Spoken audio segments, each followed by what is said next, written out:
तो पवन सिंह सुन जरा, और उसे अगर हिंदी नहीं आती तो तुमको मराठी बोलना पड़ेगा। तो मैं एक गायक हूँ, मैं एक नायक हूँ, बट मेरा भी देश का हनुमान हूँ और ये देश मेरा नाम है। हिंदी मराठी विवाद तो मानो थमने का नाम नहीं ले रहा है।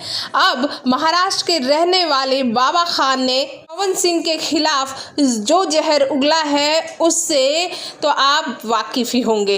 अब पवन सिंह को लेकर बाबा खान ने जिस तरह की भाषा का यूज़ किया है उस पर पवन सिंह का भी जवाब आ गया है, आपने तो सुन ही लिया होगा।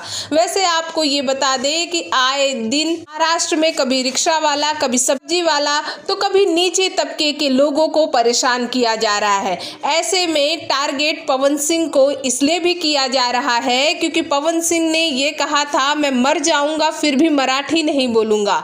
इस पर के बयान देने के तकरीबन 15 से 20 दिन बाद बाबा खान ने उन्हें खुला चैलेंज दिया है कि महाराष्ट्र में रहोगे, वहाँ से खाओगे पियोगे तो वहाँ की भाषा बोलनी ही पड़ेगी। इस तरह से पवन सिंह और बाबा खान ने एग्रेशन दिखाया है।